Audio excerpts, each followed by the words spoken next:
Jamaican cuisine is truly a melting pot, combining Spanish, African, Indian, and Chinese roots and spices. Their food has stewed up a multitude of lively flavors, quite notably their jerk seasoning.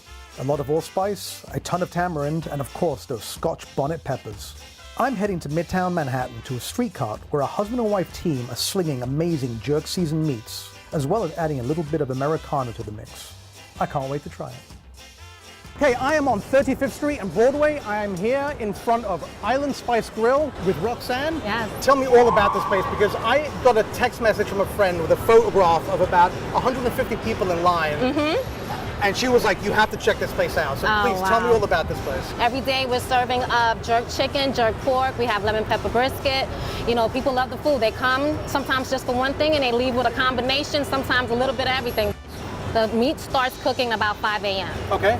But preparation starts about 48 hours before that, when we're putting in our seasonings and we're doing our sauces, which my husband loves to do his sauces. It's all natural and he grinds everything up. I can't tell you what. What kind of peppers? Can you tell me that at least? Of course, you have to have the Scotch bonnet in there. Okay, so it is real, it's the real Scotch deal. bonnet, the real Do you deal. have trouble getting the right Scotch bonnet? Honestly, we don't have that much trouble with the Scotch bonnet. If you go to like a lot of our local places, we're able to get nice, ripe, hot peppers. Okay, so you get the heat in this, We right? get the heat, yes. We get the heat. We want to be everywhere so everybody can get a little bit of that Caribbean feel, you know? Right. We want the tropics, we want the Caribbean, we want the Bob Marley, we want the smoke, we want it all. Every day, even when it's cold, we want people to still enjoy and feel like they're in the tropics. How much do you go through in a day? Man, it's so much food that we serve. Well, this machine right here in particular is equipped to carry 700 pounds of meat at one time. Okay. So what's the most popular meat? They're all pretty popular, but the jerk chicken is our signature, you know, because, you know, jerk chicken is very, It's what everyone knows, it's what right? everyone knows, you understand? Normally we usually sell out in 3 to 4 hours. You do specials, right? Like the brisket. Right. I do briskets, sometimes I do lamb, I do jerk chicken, sometimes on Fridays I do fish Fridays, I do the fish.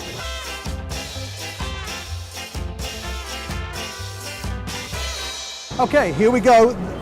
I'm going to get stuck in here. I'm going to start with the dark meat, because that's usually where I begin and end when it comes to chicken, frankly. Wow, this is very tender. This is really fall apart. I mean, this is like, it's like the finest barbecue. Wow. Serious smoke penetration. That's the first thing that really hits you, but then there's that gentle warmth that comes on, the jerk seasoning. And now it's sort of building to a crescendo, and it's pretty hot, it's nice. You can definitely tell the Scotch bonnet's in there. It's a high Scoville factor. And you can see it's got a nice, real pink color to it. That's something you really wouldn't get in an oven at home. Okay, next I'm going in for the pork.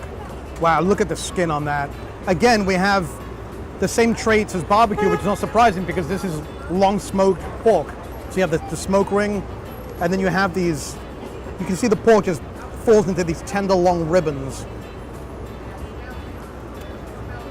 Definitely a cousin to barbecue, but the flavor profile is so different because of the jerk rub. It's vibrant, spicy. It's got like a tang, you know, like a tang to it that you don't have with traditional American barbecue.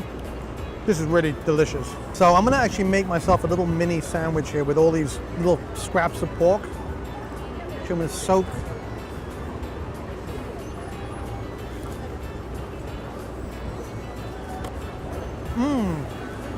Compared to Wonder Bread, this is like much more robust. You can see it's really quite dense, spongy, almost like a yoga mat, but much tastier. Like Subway bread has yoga mat in it. This doesn't, but it has the properties of a yoga mat. Okay, well, I'll say this much. These lines are fully justified. This is fantastic, evocative food. We have a mix of people and flavors and cultures all coming together and eating this melting pot food. So if you're in New York City, look for Island Spice Grill on social media, and you can find me on the next episode of The Meat Show by clicking right here. We have the whiskey-aged steak. The scent of the dry-aged beef, this like sort of sweet, funky smell just emanates. It's such a powerful aroma in the best possible way. Right.